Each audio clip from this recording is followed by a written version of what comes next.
That's weird. That's weird. Kind of weirding me out. You are a sad, strange little man. Crazy. This is crazy. This is crazy. Isn't that weird? That's weird, man. It's strange. Welcome back, campers. My name is Counselor Alex Tobin. And I am David Stokes.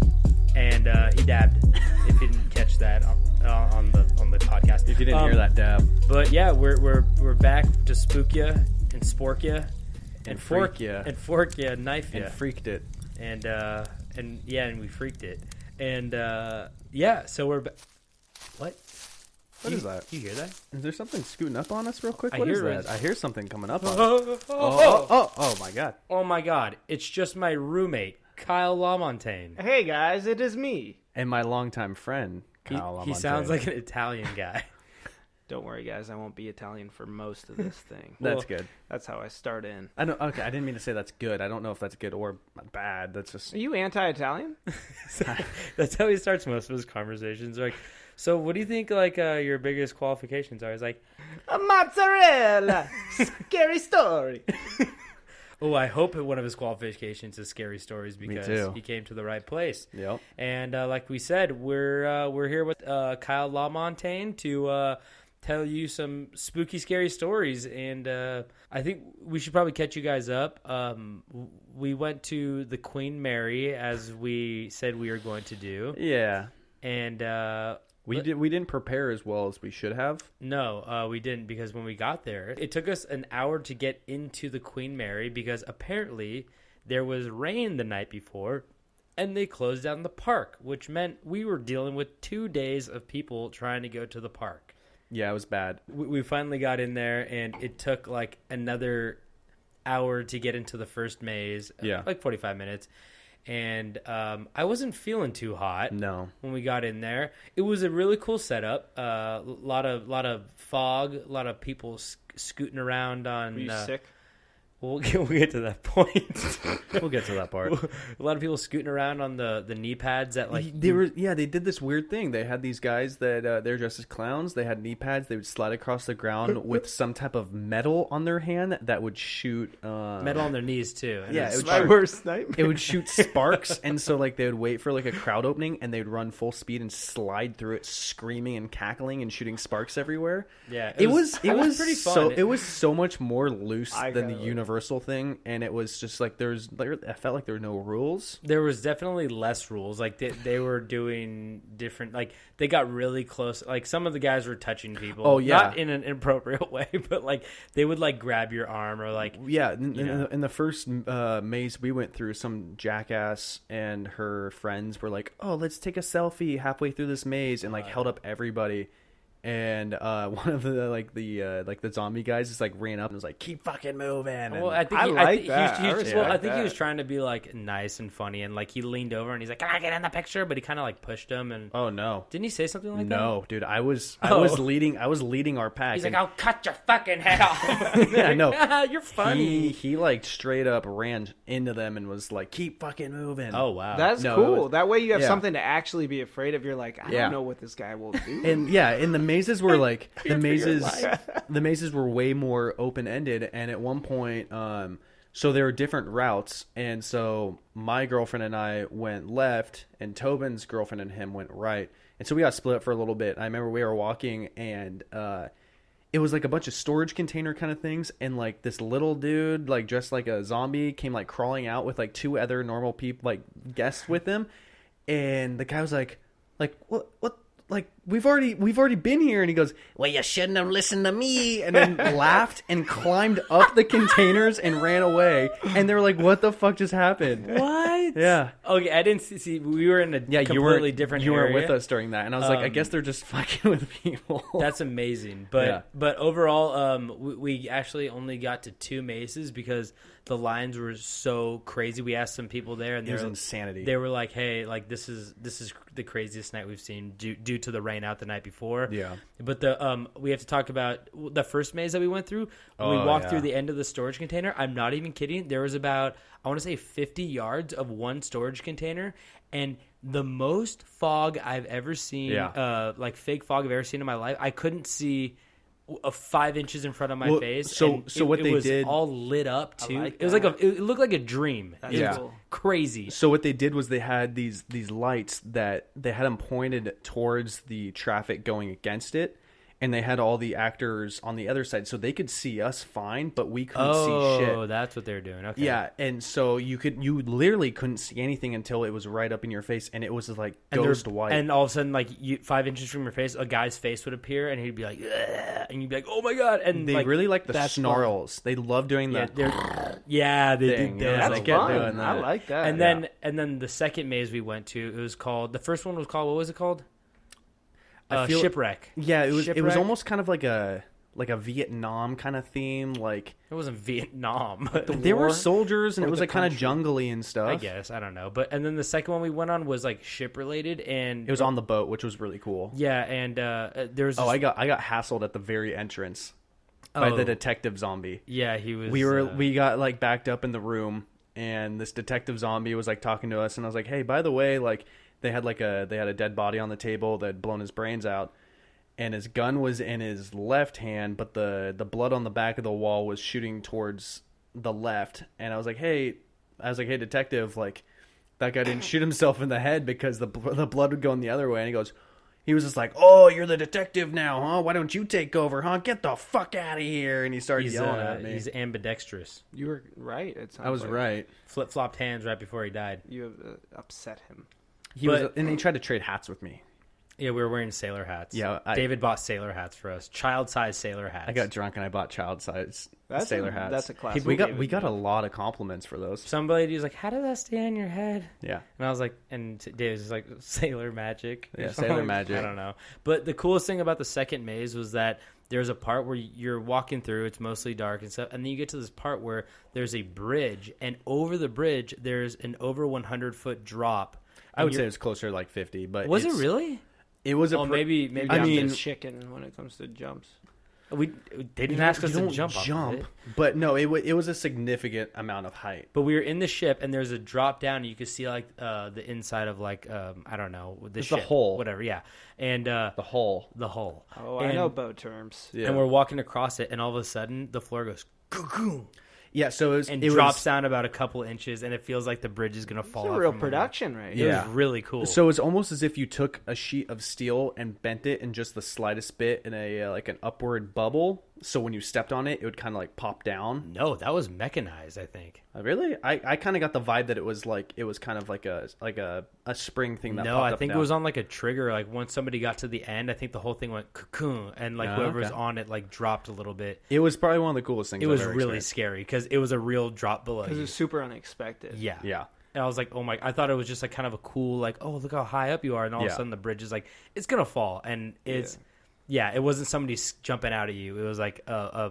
environment thing Yeah. that got you, which is amazing. It was really cool. I said previously that my girlfriend is like not down with the whole like scary thing, and after the bridge, she was like squeezing my arm. She screamed like she was actually going to die. She was like, "I can't fucking." She's like, "I can't fucking do this." Like, no, like I'm serious. Like, I can't do this. And I was like, Yeah, it wasn't like a fun scream. People were like, I'm scared. She was just like, like it was funny. like, yeah, and it made me I laugh. love when people are really seriously scared for their lives. it was.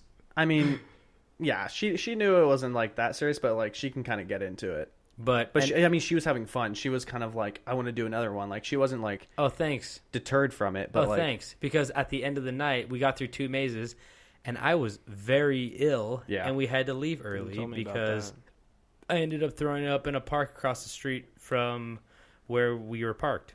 but Bro, realistically, that's serious stuff. Yeah. realistically, at that point, Yeah, I know. with the lines and the time that we had, we wouldn't have gotten through another one. No, it was like 11:30, 12 by the time we got Yeah. out of the second one, and the park closes at 1. It opens at 7, closes at 1, which is not enough time. And Not if there's 6 things to walk through and they're all over an hour wait. yeah, so we had to leave, and I puked, and I had to. Yeah. I think the biggest Sounds pretty downfall. crazy. So they had one of those Scariest part of my night. So they had one of those the swing rides You know, like the classic like fair swing You rides. guys call it that a have, like, the yo-yo? swing set. Like, you ever heard it called a yo-yo? The one that you sit in the swing and it like lifts you up and everybody swings around. In Oregon, What we is- call it a whirly gizmo. Yeah, it's a whirling gizmo. What part of We that call ride? it the chair. What part of that ride makes you think of a fucking yo-yo? I've seen it be called the yo-yo before. I mean, there's the zipper, He's just making shit up to No. sound cool. but so the Sounds so cool.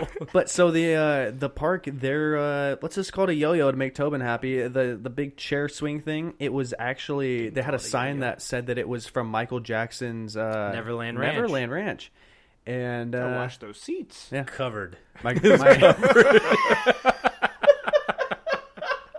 It was covered. in young blood. Stickiest ride I've ever Hey, been you guys want to have my yo-yo? That's not funny. Good music that But yeah, so we waited. So like, this was one of the parts that I didn't necessarily like. Was like there was no information on anything that was happening, and so we like waited to get on the swing ride, and the guy was like, "You got tickets?" Yeah, that was bullshit. And we're like, "I paid for tickets to get into the park." He's like, "No, you have to go to that booth and buy tickets." And then like we're like, okay. And then we left, and we saw him say, "That's it." All of the 20 people behind us, and not a single person got on the ride. There's wondering why there was no line for that. But Yeah. but regardless, the hidden bar was bullshit too, because when we were walking through Big the time. maze, there was like, he's like, if you don't know what this line's for, keep walking. And we realized it was a hidden bar. The within second the she said that, I was maze. like, "Oh, that's the hidden bar." And I was like, fuck, it's so not that you- hidden when there's 20 people waiting to get into it. in the And we're- middle of a maze, and it's Yeah. like, "Oh, you have to wait an hour So- to get into the maze, and then wait to get into the secret bar." I So- can only imagine how much the fucking drinks were. Overall, like, it was an okay experience. I think with It had a lot of promise. yeah, with less people there and like shorter lines, I think it would have been really, really fun. But we went at a horrible time. Get a VIP pass and go on a weekday. Yeah, pay the $100 and some. It's like $115. It seems like a lot, but, But realistically, honestly, it's the same price as Universal, right? yeah. And I honestly think that was maybe a more fun experience. The mazes at Universal are like 3 to 5 minutes long, and then the mazes here were like 8 minutes to 10 minutes long. Yeah, it with- was really cool. It sounds alternate super routes. cool if no one else is there. Like hidden bar, the idea of just going through a haunted maze and then there's just like a bartender. That's awesome. Mm-hmm. That smoky thing sounds really cool Yeah. because there's no way you can be prepared for whatever hits you, and then like the floor dropping and all that stuff. It Yeah. seems like it's The other mazes had to be really promising too. You know. It had to, Yeah. so. I mean, like the two we went on had very distinct kind of like moments where you're like, "Oh shit, that's crazy." I'm curious in what like the other ones were. But hey, maybe next year we'll do it, and maybe hopefully next year I have the flu. And it's a real haunted. Fuck you, bitch. everyone dreams of the flu. But and it was Nice Halloween flu.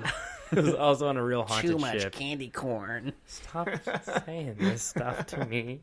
But it was also on a real haunted ship, so that's another perk. So Yeah. Or hopefully any in of the future- ghosts? What percentage of the ghosts? I'm assuming you saw a few haunteds. What percentage were actual ghosts? You call them haunteds? Yeah, I'm on a Camp Strange podcast. Bitch. Your answer is, I would say about 38%. Is A lot of possessed people there. about a third real ghosts. Yeah. My favorite are the A lot of them are walking around being like, I can't find my luggage. And we're like, oh, that guy was a ghost on the boat. Real ghosts aren't as scary. They're just kind of deranged. they're just Find their confused. luggage. They still think they're on a boat.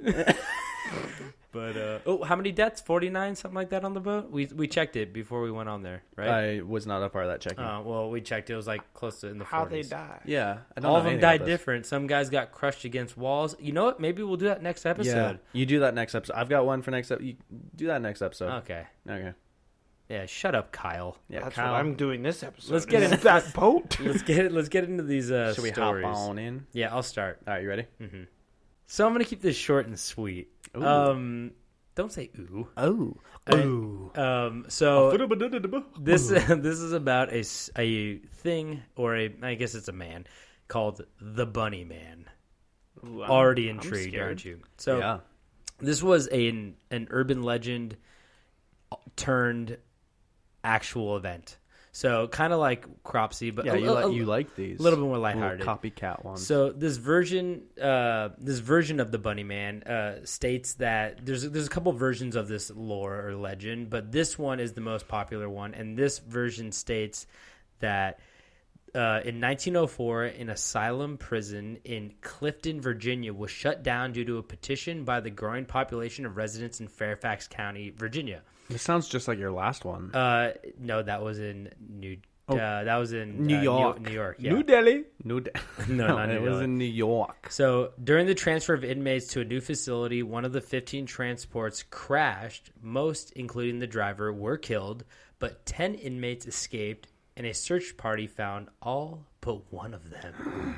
So they found 9? They found 9 of them. Oh. So during this time, locals allegedly began to find hundreds of cleanly skinned, half-eaten carcasses of rabbits hanging from the trees in the surrounding areas. Well, this guy couldn't eat a whole rabbit? Nope, he liked just. I don't think it was nice that he taste. couldn't eat the skin. I think he just didn't want to eat the skin. No, they're half-eaten rabbits though. Oh, he's half. I thought he was just like left the skin. I was like, No. He wasn't that making was a choice. jerky.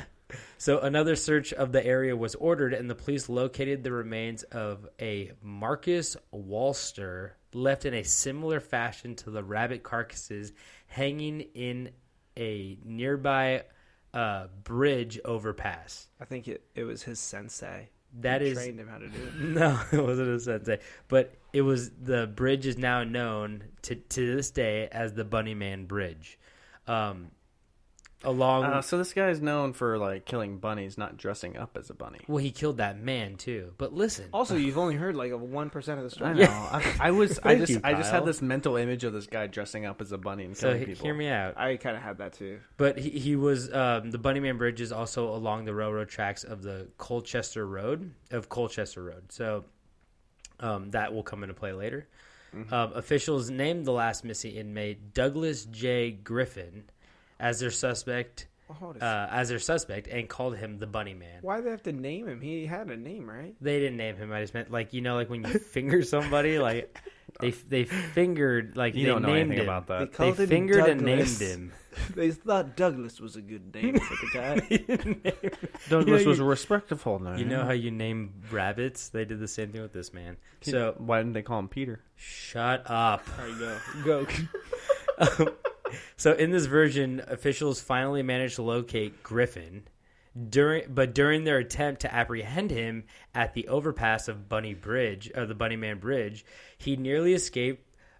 But before he escaped, he was hit by an oncoming train where the original transport crashed. So where the car crashed originally, where he escaped, that's where the train was, and he got hit by a train there. And supposedly, after the train passed, the police heard laughter, and it was eventually revealed that Griffin had been institutionalized for killing his family on Easter Sunday. It's another bunny based For years after the Bunnyman's death, in the time approaching Halloween, carcasses are said to have been found hanging from the overpass and from trees in the surrounding area. A figure was reportedly seen by pedestrians making their way through the one-lane bridge tunnel. So under that tunnel, people would always see a man walking back and forth where he was supposedly hit by a train.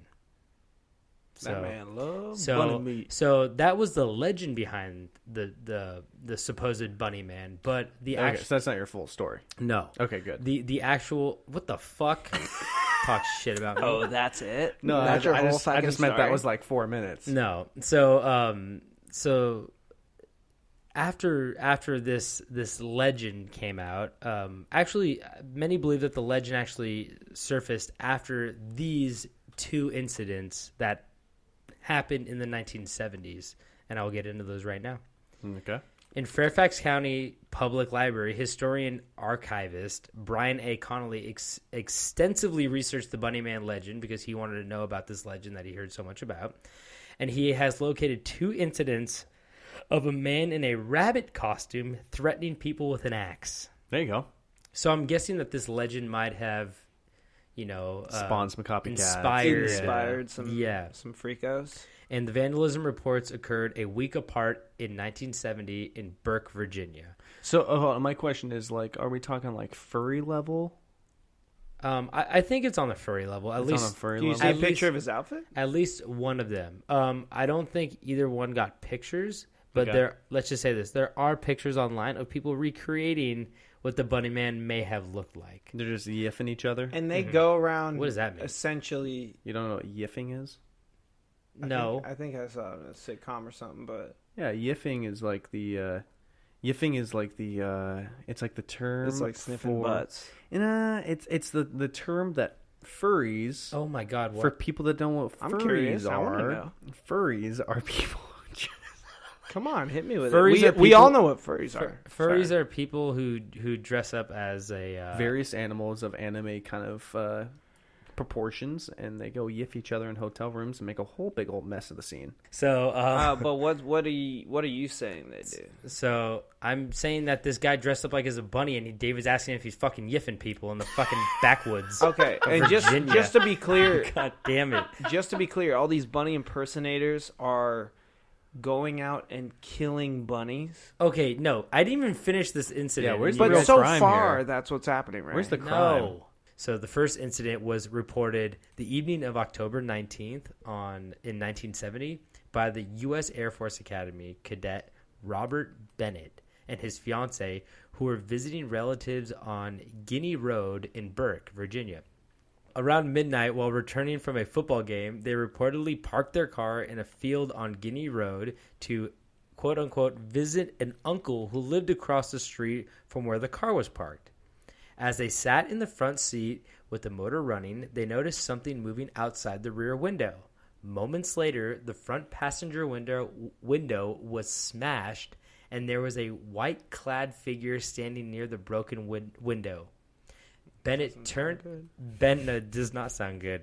Bennett turned the car around while the man screamed at them about trespassing, including, "You're on private property, and I have your tag numbers." So that's what I assumed like he sounded like. I'm sorry, what? What the fuck? You're on private That property, and I have your tag numbers. I think you can do better than that. One more time. You're on private property, and I have your tag numbers. That's better. At least that was I went for like skinny Virginian. skinny, like the guy in skinny- Simpsons that has like a million kids. I think you were just holding back on the first one. Yeah, I was a little bit, You were nervous. It's okay. I was a little nervous. Opening night, it gets there. But as they drove down the road, the couple discovered a hatchet on the car floor. So he smashed bad window breaker, smashed the window. Hatchet went into the car. Fuck, where's my hatchet? Well, too late to find it. I have their tag numbers. They got my hatchet. I guess that's a fair trade. They He calls the police. Hey, I got a tag number to send you. They have my hatchet. they stole it. That's what we call in the biz a bad smash. They done drove off with my hatchet. So when the police requested a description of the man, Bennett insisted he was wearing a white suit with long bunny ears.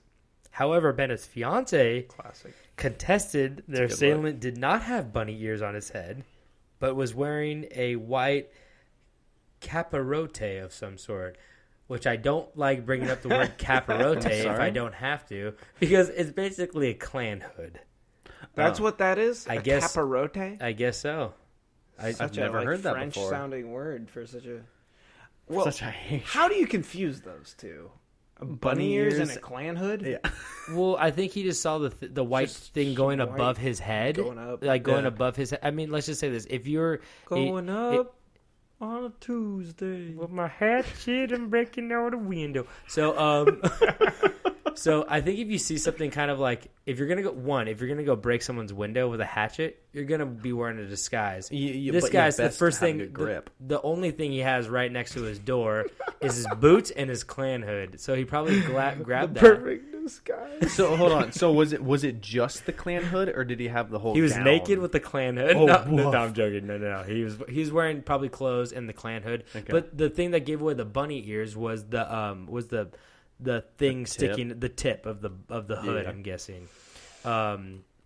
But they both remembered seeing his face His clearly. pale dawn. But they both remember seeing his face clearly.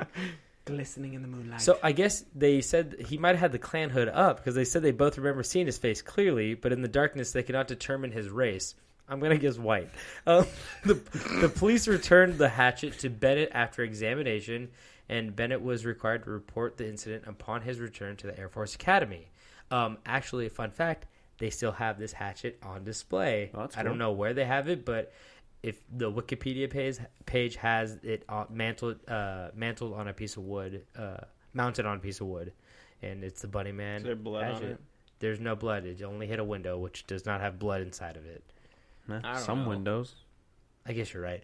But the second incident is a lot more interesting.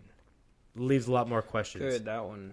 The second reported sighting occurred on the what you don't like a little racist I'm just kidding. guy. I actually thought that one. I like that one. I really was like trying the to be a friendly tease. I really like the idea of being like, oh, let's call this white supremacist just a bunny. I mean, I think the guy actually thought he was wearing bunny ears though.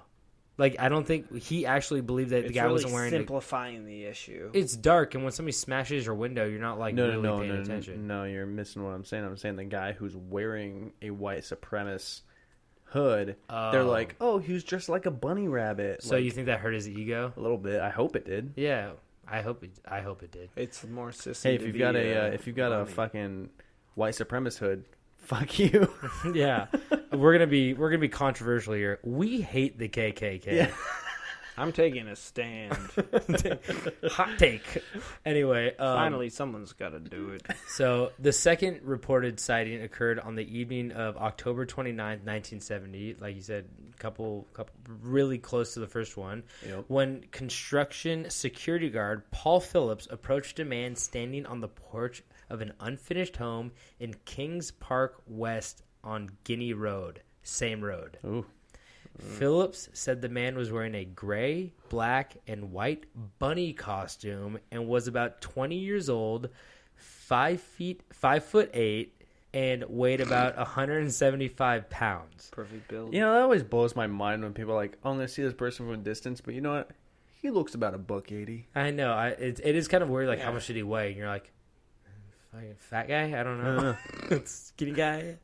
It's like heavy. Perfect. It's kind of it's almost like the best time to insult a crook or a robber. Yeah, Be a like, little bit. The guy was like, Just he was blow like it kind way of off. self-conscious about his weight. He's Yeah. probably like a little tubby 180, and then you're like, he's At like least 250. 220. Yeah. Well, you got to emphasize if it's like muscle weight or fat weight. Like Yeah. he high body fat percentage. You're like 250. I can see his nipples through his shirt. Yeah. Not looking good.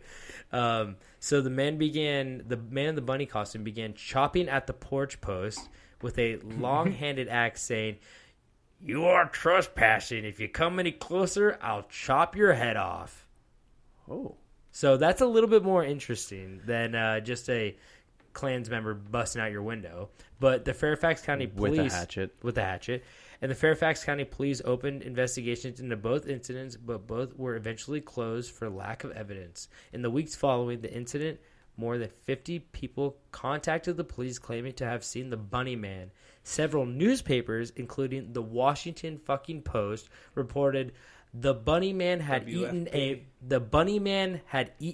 a man's runaway cat. The Washington Post posted that. what? So, I mean, That's not like him. He goes after bunnies mainly, right? Maybe it's like kind of a revenge thing, though, because how many cats have eaten bunnies? I just mean, it seems like such a More than bunnies have eaten cats. I would say almost 100%. I've never heard of a story of a bunny eating a cat. Cats You are ever seen- predators and bunnies are Have you guys seen Monty edibles. Python? Yeah.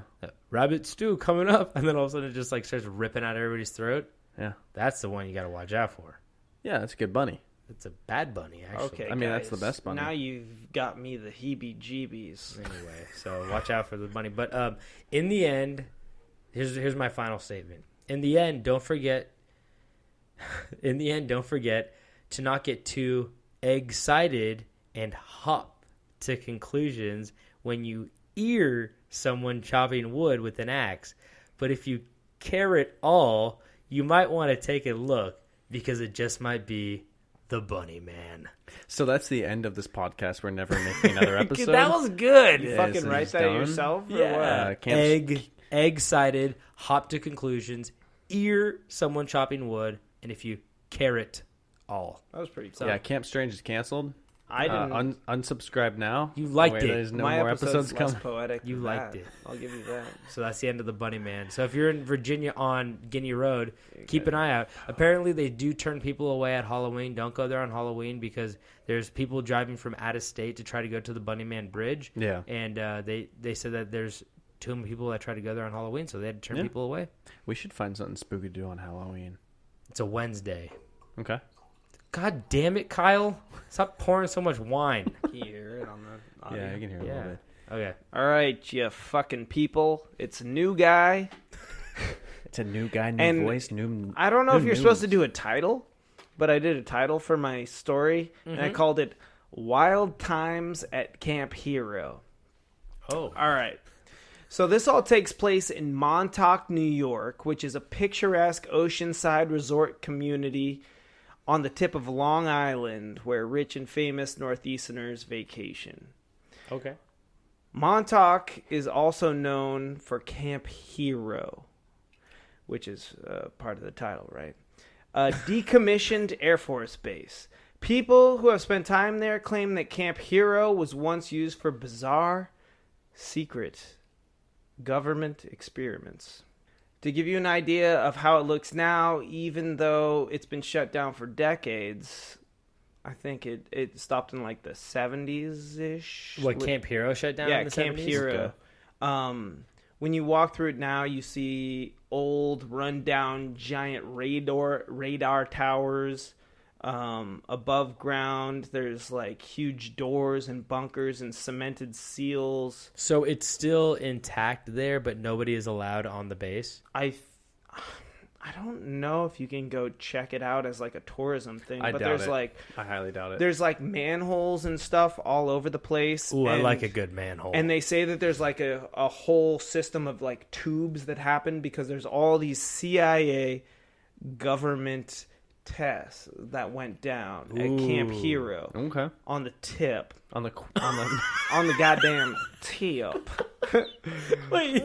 of Long Island. wait, where was it? On tip of Long Island, Camp Hero. Yeah, a lot of experiments went down on the tip. Yeah. I was like, okay. Yeah.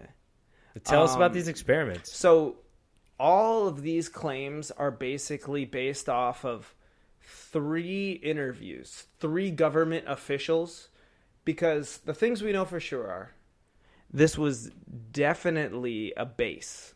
This was definitely Government base. Yeah, this was definitely a government base. Okay. They definitely did government tests.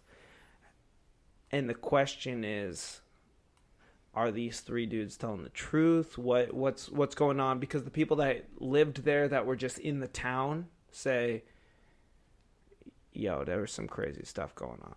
So there's Alfred Bielik, Stuart Swerdlow, and Preston Nichols are the main interviews that happen. Okay. Yeah. Bielik was a retired electrical engineer who recently died. He claimed to have also been a part of the legendary, you've probably heard of this, the Philadelphia experiment. Oh, I was going to bring up the Philadelphia. In 1943? I was going to do a story on the Philadelphia experiment. Yeah, so apparently he's got some serious engineering abilities where they hire him onto those, if they're true. So the Philadelphia experiment was where a boat magically transported out of nowhere and transported to another spot. But the problem was with everybody on board, they were sucked. It was like they were half in the ship and half out of the ship. Like they were melded together, and it's almost like basically if you got transported with like a hot dog, and all of a sudden like a hot dog was sticking halfway out of your body. The molecules like Yeah, they like intertwined. Holy so people shit! were, I've never heard about this. people were like hanging halfway out of the ship and screaming and stuff like that. Yeah, Whoa. it's a 1943 teleportation CIA experiment that there's a lot of documentation that it was supposed to have happened, but apparently this is the dude that made Shit. that happen, and that hired him on because he was so good at crazy CIA shit. What did he do there? I don't get So it. he was an electrical engineer, and we'll get into exactly what he did in Okay. a sec. But yeah, so they basically tried. It all started by trying to make destroyer ships undetectable to radar, Yeah. and it turned into teleportation. Well, I mean, being able to make a destroyer ship like that undetectable would be like an ungodly advantage in war. Yeah.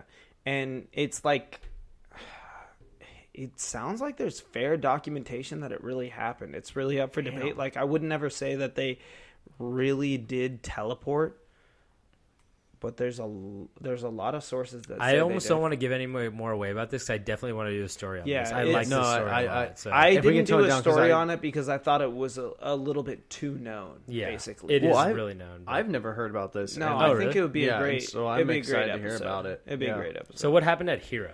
Okay, so that's one of the three, right? And then Bielik, the guy that was an engineer, he explained that the Navy test ended in disaster, causing the ship to supposedly travel through time. He maintained that he was recruited in 1970 to work on mind control and time travel products at the Montauk secret facility after the Philadelphia experiment ended. So the Montauk secret facility is Camp Hope.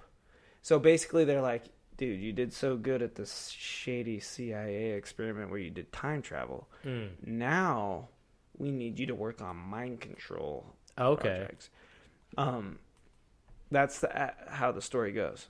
So that's Bielik. Alfred is another one of the three guys who spilled the beans, basically. Like, they're all supposed to keep it under wraps, and they didn't. Alfred claimed he was a programmer who designed sequences where kidnapped boys were experimented on to become psychic spies. What the fuck? So And it's like- he said he was a part of these psychic manipulations. So it's like Stranger Things. Well, Stranger Things is based off of this. Okay. That's Oh, wow. That's one. Okay. There's been a few spin-offs because of the speculation here, and Stranger Things is one of those things because Like Stranger Things, just to, X give you Files. just to give you an idea, it started in the 40s roughly and ended in the early 80s, but the sweet spot for this, like most of the shit was going down in the 70s. I thought it had a name that was like MK. Ultra. MK Yeah. Ultra is the acid test, and they Yeah. came up like they're pretty peripheral to this. They're, Okay. Well, MK them- Ultra is mind control too. But yeah, them and the Philadelphia experiment, those are the two that come up. Like, this is kind of sandwiched in between those. Okay, and there's Nichols, Bean Spiller number 3, like Bielik, was an electrical engineer, and he said he worked with Bielik at Camp Hero location, and he also saw extraterrestrials there. Okay. Okay. Quote, "We had the little grays and the larger grays, as well as a variety of reptilian beings." Okay. So my question is, you're saying that they're bean spillers, right? You're saying about the past projects they've worked on. Are you saying that they're spilling beans on mind control, aliens? They're just kind of giving vague information, or was there one specific project they all worked on? I just that mean they're you're going being to- spillers, as in they're not supposed to talk about this. Oh, I see what you mean. You're a CIA agent. You're not supposed to talk about this. There's not and one and big the thing daddy I want to bean. keep in mind Okay. is like, A lot of side projects. this was definitely a base. This was definitely a place where there was some sort of weird government test going on, but these guys are definitely not the most reliable source because they're dealing with like weird levels of radiation and stuff.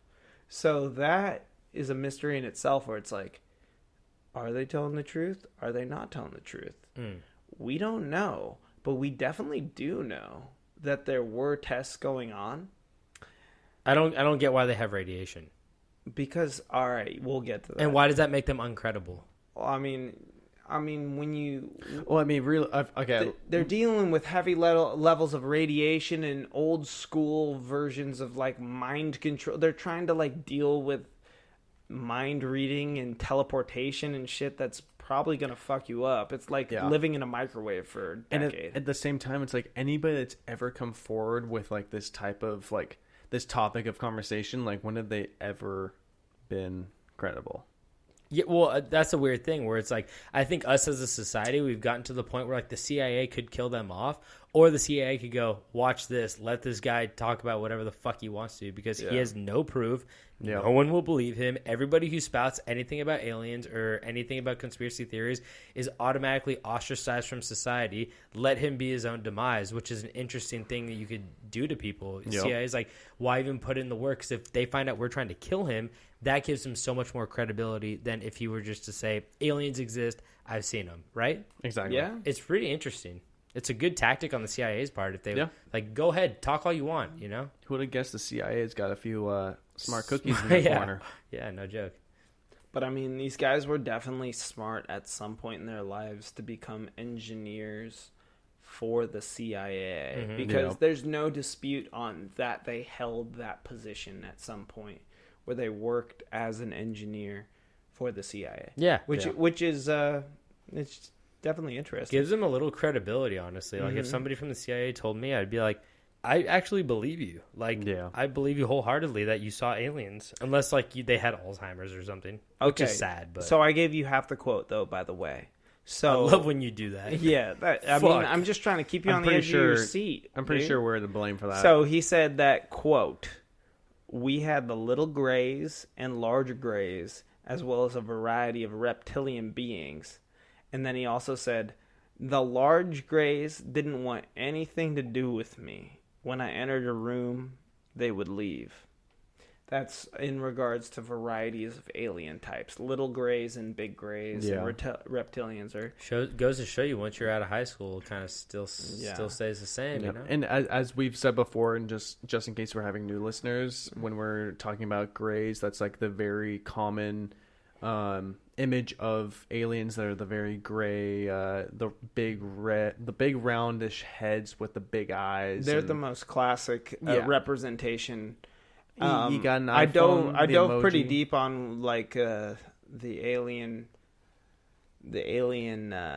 subculture. Yeah. And there's a common agreement that there's about like 8 different subcultures of aliens. Of course. Greys are the most common. Yeah. They're the ones that abduct people according to, that subculture of alien believers and whatnot. Yeah. You've done heavy research into most, because you tried to write, I mean, you're still writing a script on aliens. So I love alien stories. He does love aliens. I mean, all right. He's in love with it. So in comes a guy named Swerdlow.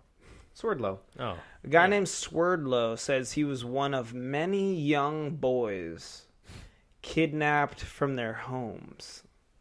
He claimed he was taken to the Montauk base and subjected to experiments. And we have a fun quote by him. Ooh. It says, "Beatings, a lot of torture, electrical shock, burials, near drownings. They'd bring you to the point of death, and then they would save you." So a normal American child's youth. So here's a problem I have with this kid right here, okay? It's an interesting question. Why? Oh my God.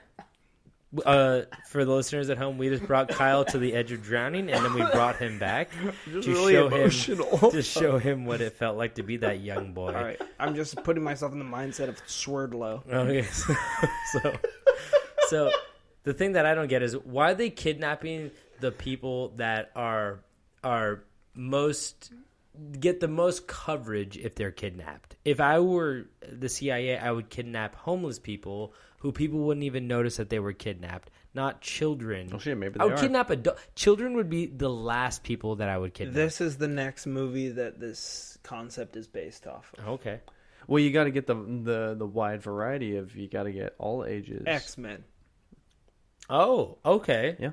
So they're trying to work on like psychic abilities, and they so need that's why Swerdlow, Jean Grey, young Swerdlow, they're trying to torture them into being like the next Magneto.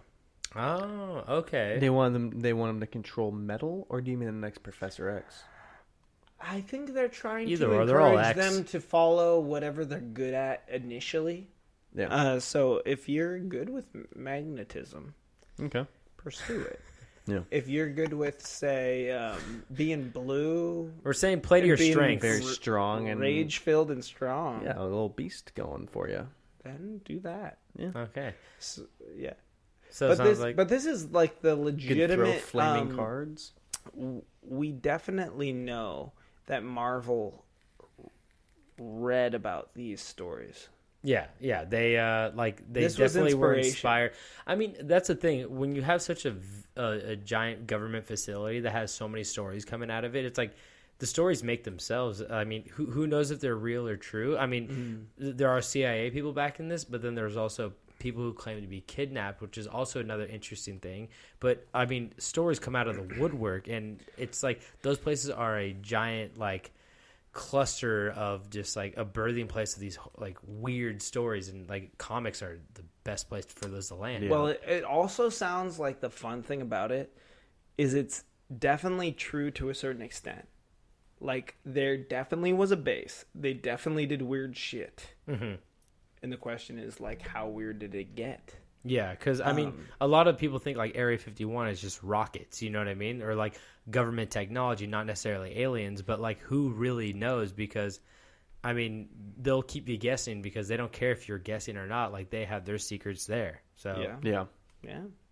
So it's definitely that. I guess that's the fun thing about speculating about this is we know something happened. It's definitely not too far fetched because you don't know the extent of how secretive a government experiment could get. Mm-hmm. But here are kind of a list of the claims.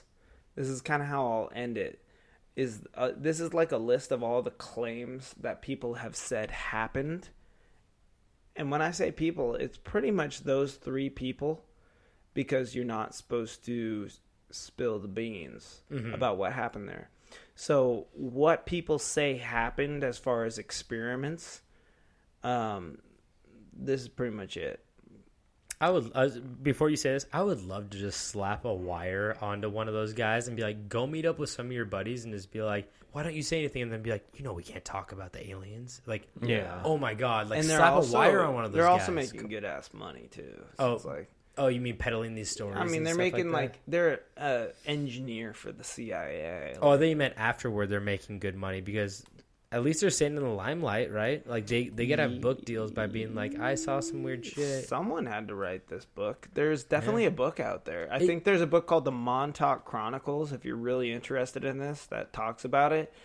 And it explores it. It interviews people, but it also sounds like it explores it just for fun. Like they're not too serious about like getting to the bottom of it. They're more serious about telling a good story. And that's the thing. I'm not discrediting like any of these guys because I honestly don't know. But like I'm just saying that they're with no proof what the CIA does. It's really hard to prove this stuff. So it's like if I don't question it, then I would be kind of like insane to just believe everything at face value. But like I'm not saying they're wrong too. So. I think that's what makes for a fun stories for a fun Camp Strange experience. But really, it's that thing where you think maybe it could be true. Yeah, exactly. Bunny Man, who knows? It sounds like that Bunny Man definitely was true. Some of it was, at least. like I like that shit. But here's okay. So I have.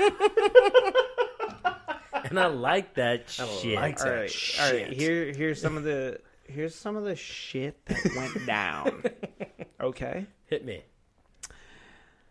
The facility was expanded to as many as 12 levels and 700 workers, without anyone in the town noticing the tons of building materials or hundreds of workers required. Some reports have the facility extending under the town of Montauk itself. So it was like an underground tube system is where everyone was working. Okay. Homeless people were abducted and subjected to the huge amounts of electromagnetic radiation. Few survived. Well, that makes sense. That makes sense to go after the people that nobody would notice that they were gone in the first place. People had their People had their psychic abilities enhanced to the point where they could materialize objects out of thin air. Stuart Swerdlow claims to have been involved in the Montauk project, and as a result, he says his psionic facilities were boosted, but at the cost of emotional instability, post-traumatic stress disorder, and other issues. And then I looked up psionic definition. Wait, his psionic facilities or psionic abilities? Let's be real. None of us know what psionic means. So I looked it up for you. And the psionic definition means ability to have all mental/psychic abilities. So you just have all the psychic. I played a video game back in the day that was called like Scio. Song the Hedgehog. No, it was called Scio something, and you could like pick up shit with your mind and like throw it and stuff. And it was like about a guy who was in the CIA who got like mental abilities like that. Yeah. So he claims that he himself had psionic abilities. What happened to him? I mean, he was one of those kids that were tested on. He just got depressed afterward? Well, he got PTSD, but he also had enhanced psionic abilities. Why doesn't he still have it? He's one of the X-Men now. He's one of the X-Men. He is the X-Man. I would love to see what this guy looks But like. basically, that's what it sounds like. I'm just putting two and two together. Or one and one together. Yeah, one and one so together. he's got some serious psionic problems and some psionic benefits. Anyway, next one. A porthole in time was created which allowed researchers to travel anywhere in time or space. This was developed into a stable time tunnel. Take it as you will. That's one of the things that happened. I don't know how to take that. They created a portal. I'm just saying, that's what the people said happened. So, you want me to repeat that? No. It's a portal. It's a portal. All right. Contact was made with alien extraterrestrials through the time tunnel, which we just discussed. Again, technology was exchanged with them, which enhanced the project. God damn it. This allowed broader access to, and this is in quotes, but it's also in blue, so it's double important, hyperspace. Oh, God. How long is this list? There's 3 more bullets. Come on, you're excited. There's 3 more. Seems like this is the weirdest one of them all. An alien monster traveled through the time tunnel, which has been causing a lot of problems. An alien monster traveled through the time tunnel, and it destroyed equipment, and it devoured researchers.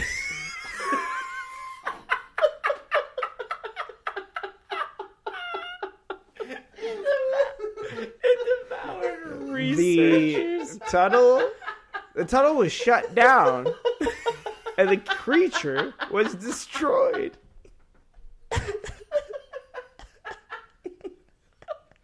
It sounds a lot funnier when you say it out loud. I'm just imagining these like nerds in white coats running for the That's what the records say. 8 researchers. Okay, 2 more. Fine. All right. Mind control experiments were conducted, and runaway boys were abducted and brought out to the base, where they underwent excruciating periods of both physical and mental torture. In both Stop laughing. torture in order to break their minds. Then their minds were reprogrammed. Many were supposedly killed during the process and buried on the site. Oh, wow. Damn. Maybe that's why they won't let people on it anymore. Yeah. Too many kid corpses. Yep. After the experiments were completed, or the destruction of the facility, depending on which book you read, the facility was closed for good. all the staff were brainwashed, shot, or sworn to absolute secrecy. Wait, what's the difference between being like, do you swear to absolute secrecy? And some guy's like, I'm kind of a big mouth. And they're like, bang! Like, who did they shoot?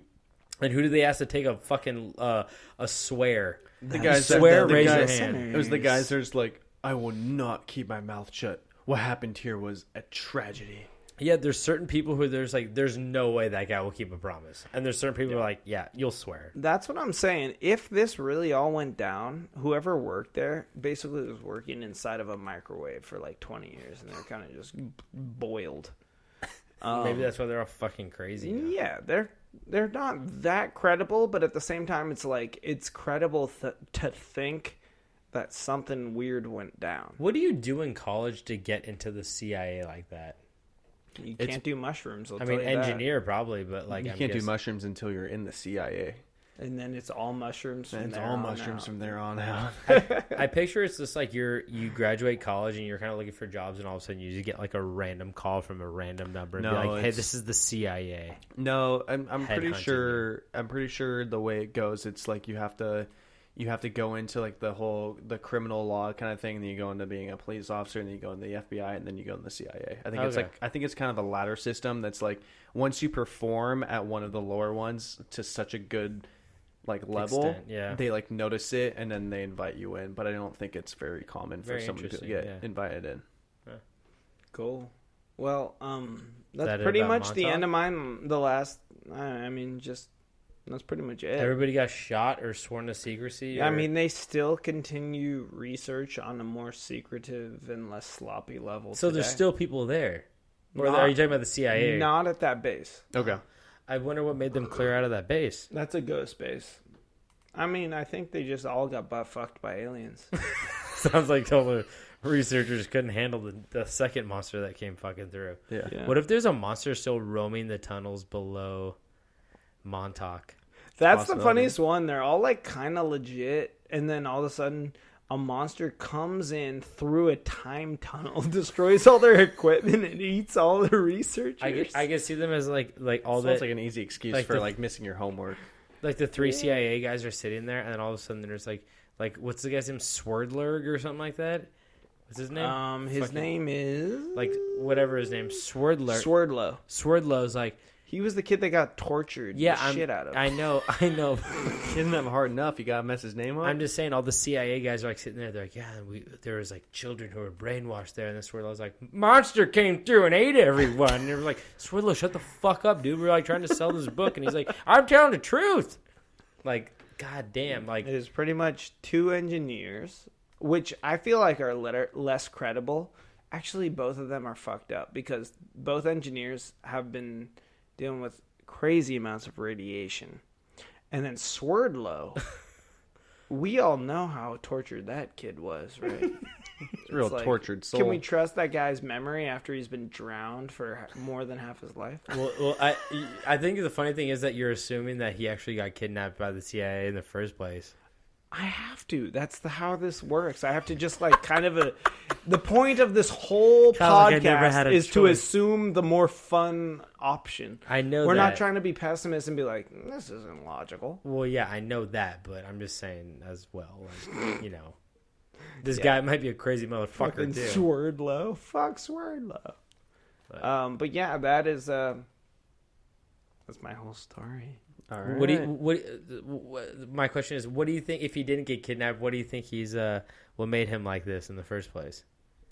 To If say it all this wasn't shit. this situation, Because you're saying the reason he's saying all this shit is because he was kidnapped in the first place and tortured so bad. What if he wasn't kidnapped in the first place and tortured so bad? What's making him say all this? That's my question. I think I was trying to say. I think that there's plenty of people that just want attention. Yeah, I think so too. So I don't think it's that far-fetched to be like, He oh, you made up some weird scenario where you were tortured by the CIA. Like, They definitely did some unethical shit. there's in between 7 and Lots of 8 that. billion people on this earth. Yeah, Some of them are gonna do some weird shit. I believe him to a I certain think extent. that's what it comes yeah. down to. It's like the odds. Like, there are a lot of people on this earth. some people might say some fucked up lies. Yep. So there's always a chance it's not true, but it's always more fun to think about the fact that it is true. Yeah, the more fun things. True. All right, boys. So I decided to slither my way into a story about a true American monster. Oh, okay. Do tell. And my monster lived in a little place called Arkansas, a.k.a. AR, Kansas. Arkansas. Arkansas. Okay. And this dates back all the way to 1897. Okay, you just said, can I guess what monster it is? No. Are you going to... Okay, I can't guess. No. Can You you It just guess says the year? slither, so I think it's of a snake I'll variety. guess the year, 1897. Hey, got that right. It's as if I just said that. It might be of a snake variety. Yeah, I have a good Yeah. gut sense. So, an article is written in the Arkansas Gazette. That's how you say that, right? Gazette? Yeah, it's Gazette, because Gazette. my high school paper is called the Gaucho Gazette. Yeah, Oh, Gazette. so that must be true. It's a bad word. I know it. So an article is written, and it was accompanied by a photograph, which I actually didn't see the photograph, so I don't know how credible it is. And Sounds hot. it was saying that a beast had hit the public, and they were terrified. Oh, okay. Fuck. So a traveling businessman named William Miller, who we're going to go ahead and just call Bill Mill for the rest of the day. That's a very generic name for the 18s, I feel like. Yeah, Late probably. 18s? Come on, everybody knows named William Miller. Yeah. So Bill Mill, he was a traveling businessman. He was coming from Little Rock all the way to the Ozarks Okay. to embark on some money laundering. Whoa. No, I'm just kidding. That's a joke about the show on Netflix, Ozarks. Oh, So And, you really pissed me off. my daddy was a banker, and he didn't take kindly to that shit. No, so he was there for a legitimate reason, just Okay. casual business travels. And in his time in the Ozarks, Bill Mill would find something much more terrifying than mobsters forcing Michael Bluth to launder dirty moolah. Is this an ad? Doing an ad for Ozarks and Arrested Development? Arrested Development. No. Yeah. So this creature would gain the name the Gowrow. What the So- fuck? Did Say you it more normal. You're wondering why the name Gowrow. How do you spell it? That what would are the be a letters involved?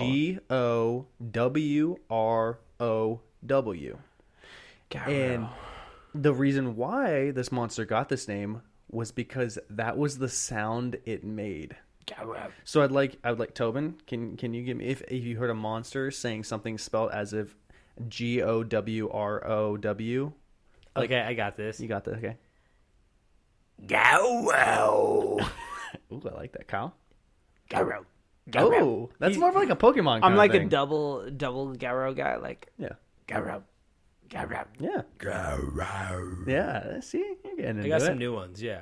I try to mix it up a little bit. throughout Yeah. the show, I'll give you new versions. Can we I'm very interested to see what variety. You said slither, so I'm guessing a snake variety, baby. He's a little bit something all over the place. We'll get to it. We'll get to it. Like a snake possum. Kyle, you said you might have another interpretation of that name? What he might sound like? I do good schmeagle. We don't got need nothing. No, we don't need it. Stupid Gowrow. That's good. It's is so good. good that it's lame. It's so good as bad. Yeah, it's so good that no one wants to hear If it. It's you're like you've been too good at practicing it for then too it's long. pathetic. 10 Yeah, it's years sad. too late. Oh, you practice in your room? It's kind of sad. I dress up in a loincloth. It does have a little bit of that vibe, though. Yeah. Yeah. I'm picturing him like that. A loser in his room. Okay. So Bill Mill would have caught this horrible monster slithering and slaughtering livestock and pets near the town of Blanco. White. Yeah, sure. What'd you call me? Blanco? I mean, that's what it's called. You Yeah. just call me what I think you called me? Shut up. And so Bill Mill went to assemble a gang of just like, big old manly men, like big old hairy manly Thick men. thick boys who could, just could really take smash a monster up. Take a snake bite and it's all fat, you know? Yeah, and so You know when you cut him with a blade and it's all fat, no muscle? That's the kind of man you want to be on your monster hunter tribe. you can keep moving. I after honestly that. thought I was on the right page, but now that you described it, I think that I don't understand. You want a man that will take clean 4 hacks with a machete before he even gets to bone. You Like know, he's got a really fat, real fat man. rib cage. You want a fat man? Okay, Same. I'll just let it slide. So the gang tracked the Gowrow to its lair, finding a cave that was covered in skeletons from animals and even a few human remains. Okay. Okay, so he's the big Gowrow. Yes. As the men waited outside of the cave to ambush the monster, they heard a slithering out near the creek or out near the lake nearby. And the monster was so big as it moved on land, it caused the earth to shake and tremble as if it like was an earthquake. That's how big it was. Well, so you also want a fat man there just to please the Gowrow, just in case shit goes south. Yeah. You fill the Gowrow's belly with the fat man, and then they don't go after you. So I it's thought a you meant win-win. that the fat man just understood the Gowrow and would hang out with him in the proper way. He takes the most damage, but he also gives the most sustenance to the monster if shit goes south. What about so. a funny guy that just makes the Gowrow You can distract the Gowrow with Laugh. comedy. Yeah. It's always a good tactic. or a really sexual guy? Ooh, yeah, you gotta get the sexy guy that's just...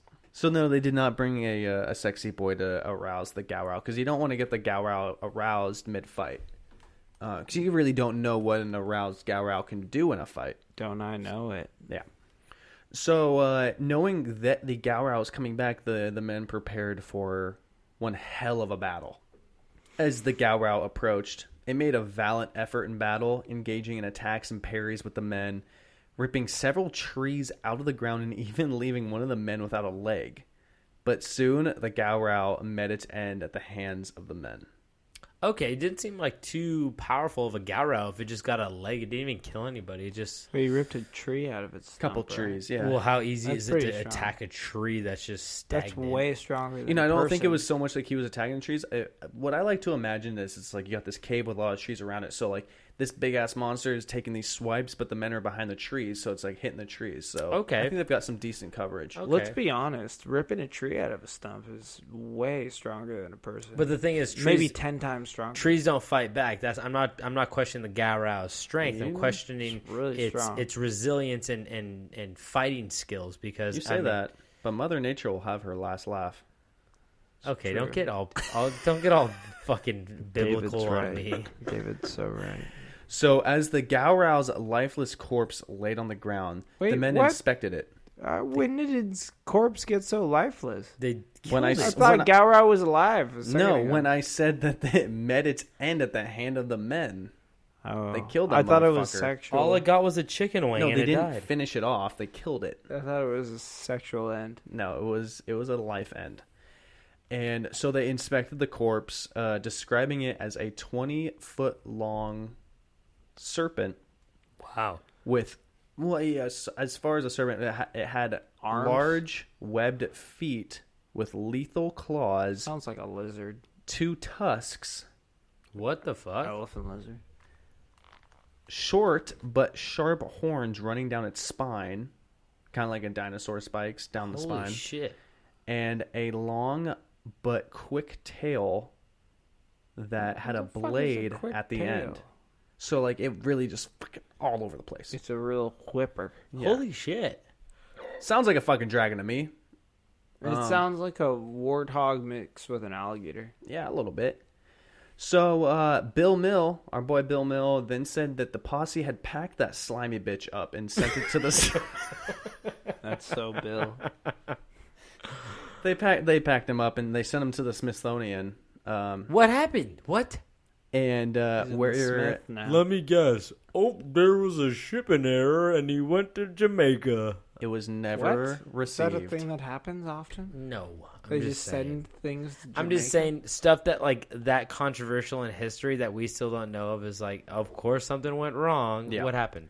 The package was never received.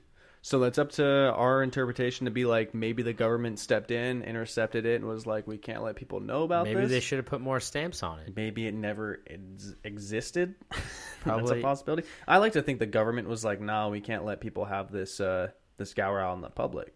Wow. But so our story doesn't end there necessarily. Okay. So around I think about 19 years earlier, so like the 19 or the 1880s, there was a spelunker, which I know about spelunking. Yeah, we do. It's a caveman of sorts, and and so he was exploring a cave in the area, and that cave was named the Devil's Hole. Ooh, okay. You never want to climb down there. I'll tell you that from first-hand experience right now. Yes. Talking about my ex-wife.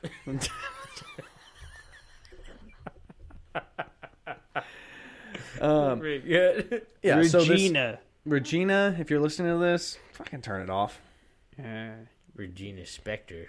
Give me back my Netflix account. You should probably just pay the Just $10 cancel that a account. month. Just cancel that account. You get $10 a month. Not worth it. Fair enough. So, so the spelunker in this cave, he found beer keg-sized eggs deep in the caves. Keg eggs. Wait, what cave are we talking about here? The Devil's Hole. The Devil's Hole Which is where? in Arkansas. Really? Yeah. Cave-sized eggs. Keg-sized eggs? Yeah, beer kegged-sized eggs. And what year was this? This was somewhere in the 1880s. Okay, so 60 years after. Well, don't get too excited. Let me finish the story first. Okay, I'm sorry. And so, yeah, he found the eggs deep in the cave, and then he eventually found a Gowrow down there. What? So this wasn't just one specific creature. This was a species. But from what he said, this one had eaten too many dried apples and got too obese to escape its own lair off of dried apples. What? Wait, okay, so where did the dried apples come into play? I have no here? idea. I don't know where they came from. This sounds like a story about how dried apples make you fat. Well, They shouldn't. Sugar. No, they have sugar in them. They have a lot of natural sugars. You can't eat a lot I mean, of back in the How day, they how were... many dried apples does a 20-foot-long serpent with clawed arms and tusks have to eat to It not be able to get out of like the a cave? concern, but back in the day, like there wasn't things that were that much sugarier, I guess. Yeah, they didn't have CrossFit back then for Gowrows. I don't think there was a problem with getting fat off apples, though. No, I don't think there ever has been. I don't think that's ever. Well, you know, if you just eat fruit for a long time, you get diabetes. You know, so The beatus. Yeah. The beatus will defeat you. So who knows? If that thing is only eating dried apples, then hey, I don't know how fat is a fat Gowrow, but it might only take 100 dried apples to make it all fat. And shit. Just because it was 20 feet long doesn't mean that it was thick. Could have been like a pretty skinny thing, so just a few apples could have made it so it couldn't get out of the tight hole. For sure. So this Depends absurd on the hole story you're trying to get out of. That's true. This absurd story doesn't end there. So this man would eventually capture the Gowrow. And I guess he would put it on a diet to get it out of the fucking tunnel. This sounds like a story about fitness. Yeah, a little bit. So he eventually quote unquote caught the Gowrow, and he would sell tickets to view the beast for 25 cents each, which in 1880s, what would that be like? $40. Probably. I literally cannot tell you. I don't know, but that sounds about right. I mean, shit. Probably something around there, right? If not more. Beastie Boys ticket. I literally Boys saw a ticket? quarter today, and I did not pick it up because I was like, that's not worth my time. Oh, come on, man. Just kidding. I picked it up, and it fell out of my pocket in my car, so I can't find it. But I saw a $100 bill and I didn't get out of my Bugatti. I didn't get my Mercedes to pick it up. I was like, I'm going 100 miles an hour in a Bugatti. I don't have time for this. And so guy. he sold tickets for 25 cents, and once he had enough audience members, he would walk behind the curtain and then quickly run out terrified, screaming, "The Gowrow has escaped!" making the crowd flee from the show, magically forgetting to ask for a refund. That's funny. Oh, fuck. That's what we call a good carnival barker right there. Yeah. Good could be a businessman. carnival. I got a carnival barker vibe. You have more of a freak show vibe, actually. Oh, boy. So, yeah, I guess this is the outro time. So I think that concludes all of our stories. I think we had a bunny man, we had a Montauk facility, and we had a swamp Gowrow. Gowrow. But yeah, that concludes basically all of our stories today. And this episode ran a little long. We understand that, but we also have a third person on. So we hope you stuck around and stayed tuned to all these creepy, funny, crazy stories. Go to campstrange.com for all of our hyperlinks to our Instagram and our Twitter and All the business. yeah, we got all of our streaming sites on there as well, and also merch, which is great. Rate, review, subscribe. Yep. We always love it and appreciate it.